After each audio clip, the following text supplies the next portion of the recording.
Alright guys, I have one comment on YouTube asking me about the lights, and yeah, basically a couple more of you who have tried to reach out to me on the site. So I thought I talk about the lighting system, and especially to answer some of the questions around the magnetic mounts today, right? So in a nutshell, my Supra is kind of running all in all 16 LEDs. If you take into account the exhaust firing system, it runs 16 LEDs, right? So now there is 2 on the exhaust. There is 2 for each DRLs, right?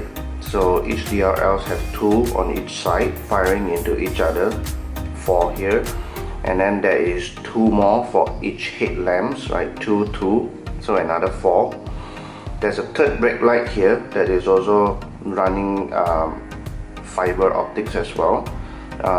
2 on each end firing into each other, and then there is 2 per rear lights, right? One is for the normal backlight and one is for a brake light, so 2 as well. So there's quite a few. Now if you know about LEDs, you kind of know that it needs to have its own connection, especially if you want different functions, right?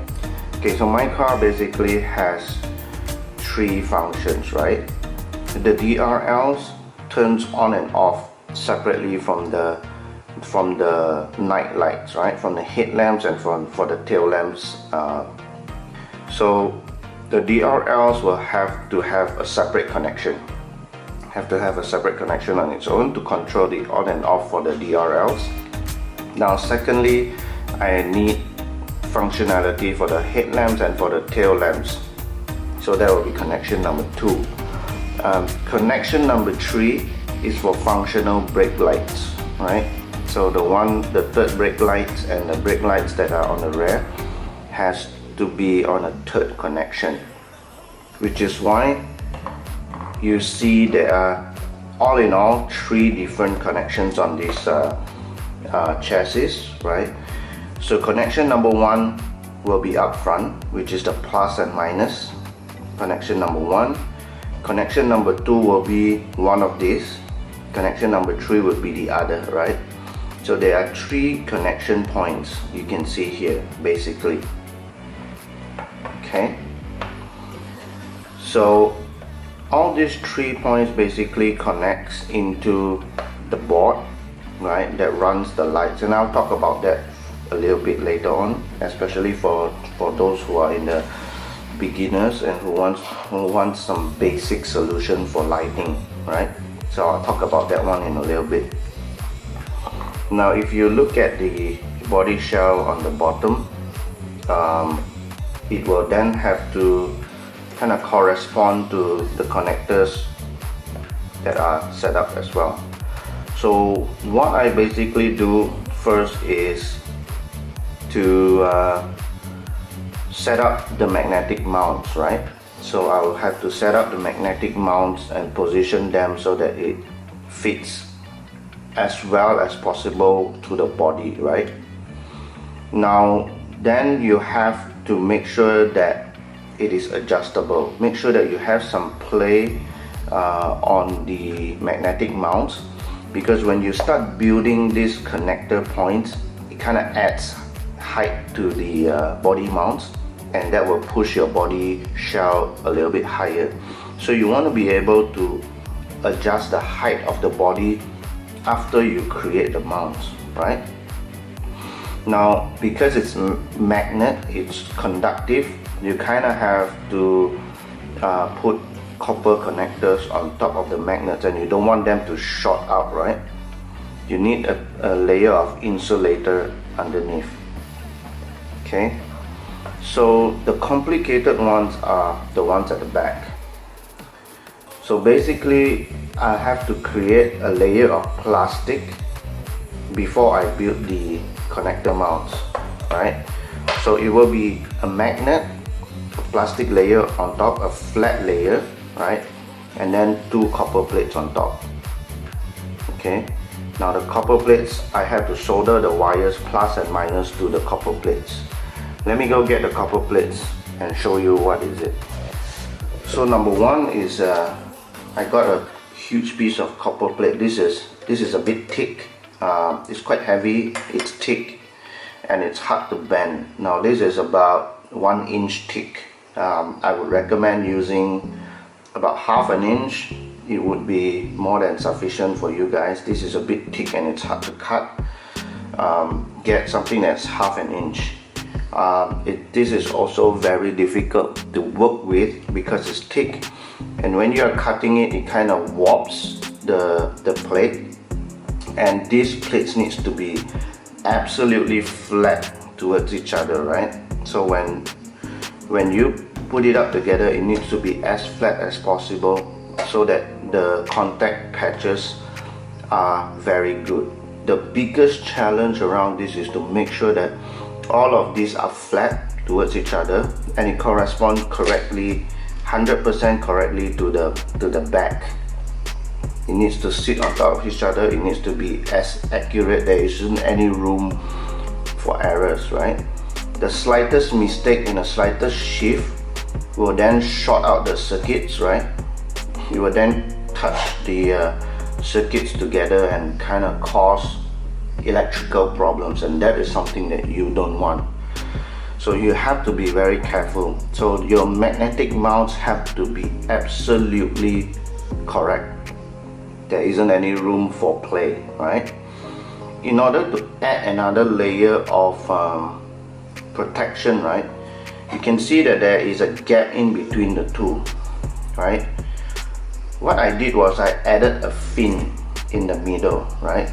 So when the body shell sits on top of it, it kind of separates the connector in the middle, right? The fin actually cuts in the middle, and it blocks the connection from touching each other left and right, right?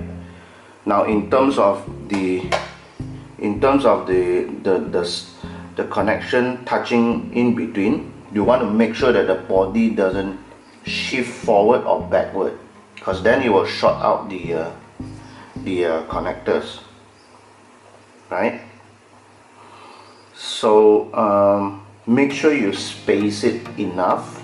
Make sure there's enough spacing between the two plates, and also make sure that you have enough spacing between the plates on the body shell as well.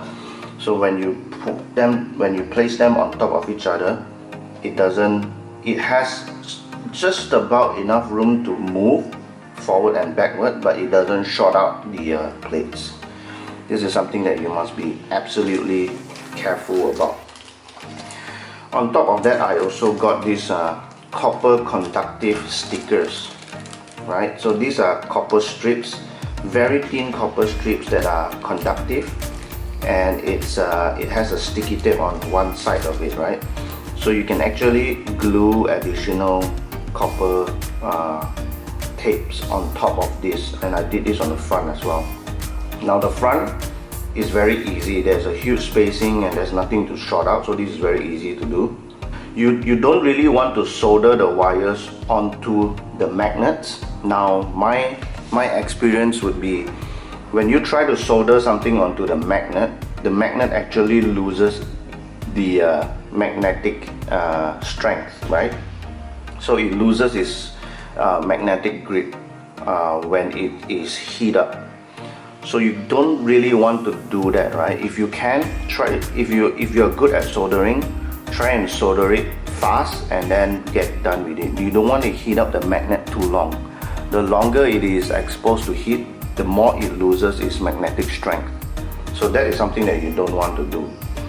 The alternative is to use this tape, right, and take the connectors on top of the magnets, like you see here, right?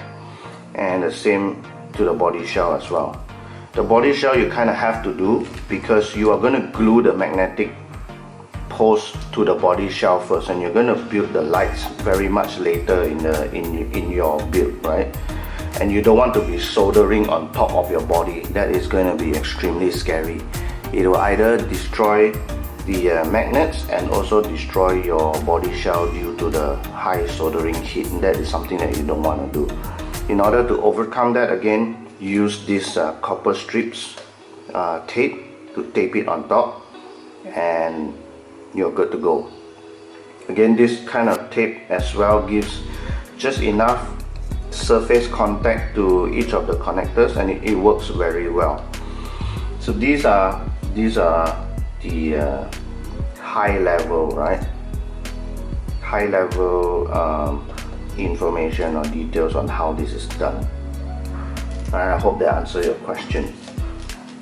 The other bit is, if you're a newbie like me, right, and you want a quick and easy solution for lighting, I would highly recommend going for the Dumbo RC X6F receiver, right? If you're using the Dumbo RC remote control, get the X6F receiver. The X6F receiver not only comes with 6 channels, it also has lighting channels built in. Now there is 6 lights connector here, and these lights here basically have everything that you need, right?